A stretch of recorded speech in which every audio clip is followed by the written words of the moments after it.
நம்ம லைஃப்பில் friends and ஃபேமிலின்னு சொல்லிட்டு நிறைய பேரை கிராஸ் பண்ணி வருவோம். நிறைய நல்ல விஷயங்களும் நடந்திருக்கும். பட் ஒரு சில கெட்ட விஷயங்களும் நம்ம வாழ்க்கையில் நடந்து தான் இருக்கும்.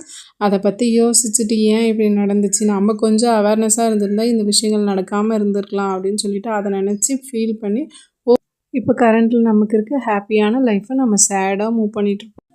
நடந்தது நடந்து முடிஞ்சிருச்சு. கண்டிப்பாக அதை நம்மளால் போய் திரும்ப ரீவைண்ட் பண்ணி மாற்றிட்டு வரவே முடியாது. ஸோ இருக்க லைஃப்பை ஜாலியாக என்ஜாய் பண்ணி இருப்போம்.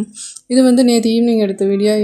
ஈவினிங்காக நாங்கள் ரொம்ப ஸ்பெஷலான பனங்கிழங்கு தான் வேக வச்சு சாப்பிட்டோம். அதை பெனிஃபிட்ஸ் என்னென்னு சொல்லி ஃபுல் வீடியோ ஆட் பண்ணியிருக்கேன். உங்களுக்கு விருப்பம் அப்படின்னா போய் செக் பண்ணி பாருங்கள். பெனிஃபிட் தெரிஞ்சால் கண்டிப்பாக அதை மிஸ் பண்ணாமல் சாப்பிடுங்க. ஈவினிங்கில் சூப்பராக டீ எல்லாம் போட்டு குடிச்சிட்டு கொஞ்சம் நேரம் போல் ஹஸ்பண்டோடு சேர்ந்து ஃபிலிம் எல்லாம் பார்த்துட்டு இருந்தோம். நைட்டு பசிக்கும் இல்லையா, கண்டிப்பாக டின்னர் செய்யணும்.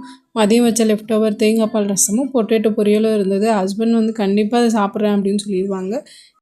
வீட்டில் காலிஃப்ளவர் இருந்தது. ஒரு 1 வீக் ஆயிடுச்சு வாங்கிட்டு வந்து வச்சு. அது எக்ஸ்பிரி ஆகிற மாதிரி ஆயிடுச்சு. 65 செய்யவும் மனசு இல்லை. அதிகமாக ஆயிலி ஐட்டம் சாப்பிட்ற மாதிரி ஒரு ஃபீல் இருந்தது. சரி, அது எக்ஸ்பிரி ஆகிறதுக்குள்ளே செஞ்சு முடிச்சிருவோன்னு சொல்லி நைட் டின்னருக்காக எனக்கு மட்டும் காலிஃப்ளவரில் பெப்பர் ஃப்ரை வச்சுருந்தேன். ரொம்ப சூப்பராகவே இருந்தது. ஹஸ்பண்டுக்கு தேங்காய் பால் ரசத்தோடு உருளைக்கிழங்கு பொரியலை வச்சு கொடுத்துட்டு நானும் சூப்பராக சாப்பிட்டு முடிச்சுட்டு கொஞ்சம் பெண்டிங் ஃபிலிமெல்லாம் இருந்தது. அதையெல்லாம் பார்த்து முடிச்சுட்டு நம்ம குட்டி தங்கவும் நைட்டு 12 மணி போல் தூங்கிட்டாங்க. அவங்கள தூங்க வச்சுட்டு நாமளும் தூங்க போயாச்சு. இப்படி தான் எங்களுடைய ஈவினிங் டு நைட் ரொட்டீன் போச்சு. வீடியோ பிடிச்சி லைக் பண்ணுங்கள். இப்போ தான் நம்ம வீடியோ ஃபஸ்ட் டைம் பார்க்குறீங்கன்னா மறக்காமல் சப்ஸ்கிரைப் பண்ணுங்கள். பாய்.